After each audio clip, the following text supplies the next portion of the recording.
Welcome. This is the Senior Safety Advice Podcast, and we are so glad that you've made it to a calmer corner of your day. Here, we focus on real solutions, practical help, and the kind of encouragement we could all use a little more of. So let's get to it. Hello, everyone, and welcome back to the Senior Safety Advice Podcast. Continuing with this month's theme of Heart Health and Emotional Resilience Month, I'm going to be talking today about the role of sleep in a healthy heart. Now, I want to say this, that sleep is not a luxury. It's not something extra. It's not something that you earn after a long day.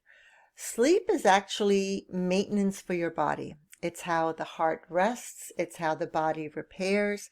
It's how stress gets a chance to stand down for a little bit. When sleep suffers, the heart feels it.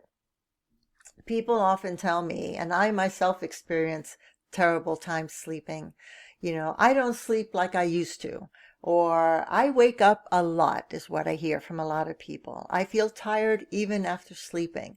It takes me 2 hours to get to sleep. And they think that that's just part of aging, or a lot of women look at it as part of menopause. But here's the thing. Poor sleep puts extra strain on your heart. And when you don't sleep well, your blood pressure tends to rise, stress hormones stay high, and inflammation in your body can increase. The heart isn't able to get a break, and over time, that matters. I've worked with many seniors who were doing everything right, eating better, taking their medication, trying to move more, but their sleep was off. My mom-in-law was like that. She ate better than most anyone I know. She lived to 102. She was religious with her medication, and she walked every single day, at least 1 mile. But yet her sleep tended to be off. She would wake up multiple times during the night or just sometimes have trouble getting to sleep. And until sleep improves, heart health doesn't fully improve either. So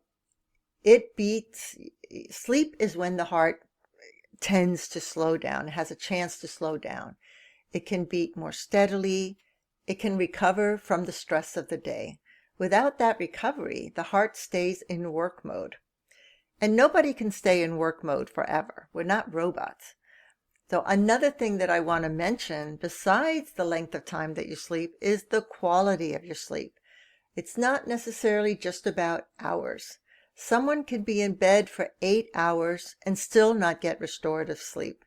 There's frequent waking up, or there's, hours before you can even get to sleep. There's restless tossing. There's just this light sleep. That fragmented sleep keeps the nervous system alert, and an alert nervous system keeps your blood pressure higher. I mean, sometimes your numbers can improve just by sleeping more soundly, not necessarily longer, just better. Now, let's talk about routines.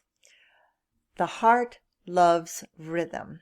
Like most of us, as we get older, routines are some of the best ways that we can live our lives. Going to bed at roughly the same time, waking up around the same time, that predictability helps to regulate hormones. When sleep timing is all over the place, the heart has to adapt constantly. Now, of course, there are going to be times when you can't get to bed at the same time. You're going out to dinner or during the holidays. That adaptation of not being able to get to a specific, stick to a specific routine adds strain to your body and your heart. Small routines make a very big difference. Dimming the lights earlier in your environment can help you to get to sleep. Turning off stimulating screens, like your phone, your television, your computer.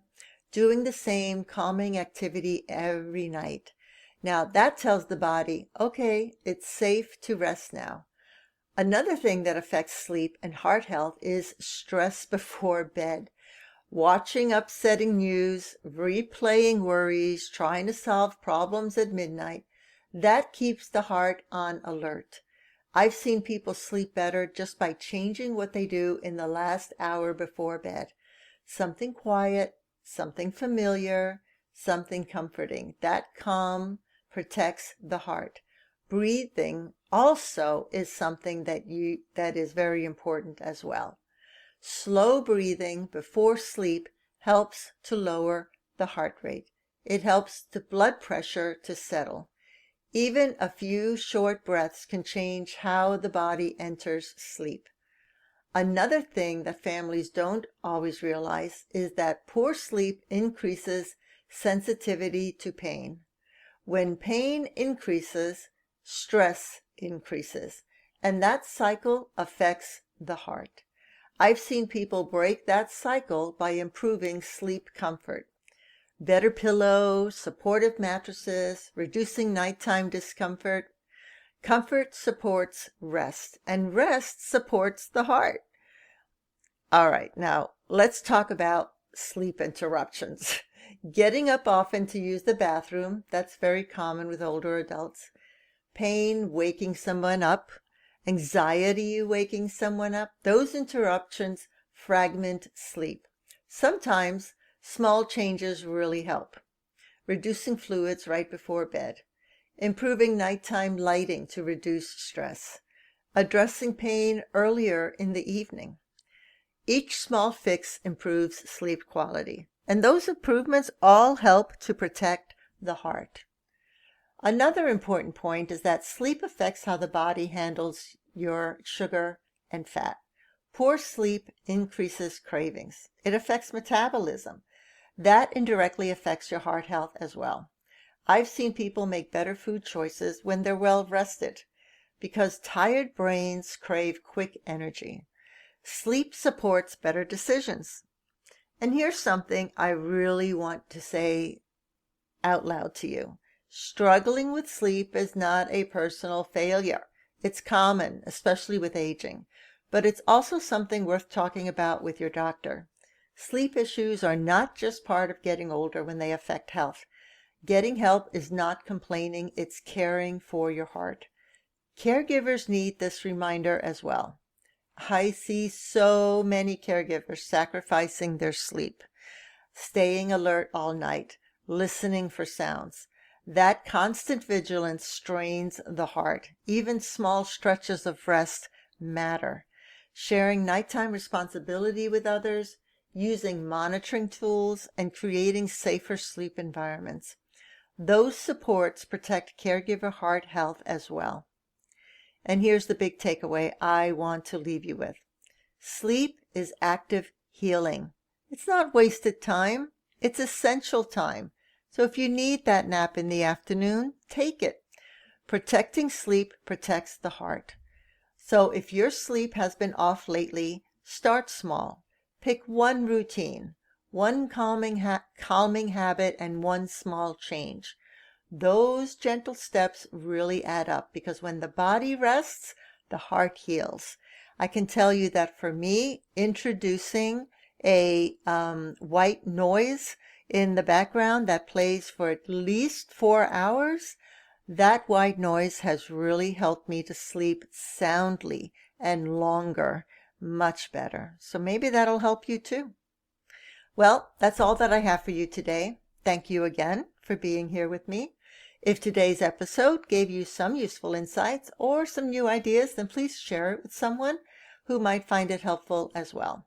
You can discover even more expert tips and helpful guides for seniors and caregivers at seniorsafetyadvice.com. And if you're searching for an aging in place specialist, then please visit our website at aginginplacedirectory.com. Come back tomorrow for even more useful tips, insights, and ideas right here on the Senior Safety Advice Podcast. And hey, if you haven't subscribed to our YouTube channel or the podcast yet, then please go ahead and do that right now, because that really helps us to reach more people who could use this kind of support and information. So until next time, take care of yourself and the ones that you love. This podcast is part of our mission to help older adults live safely and independently. If you'd like to take the next step, visit aginginplacedirectory.com, where you'll find specialists, helpful resources, and inspiration to make every home your place to thrive.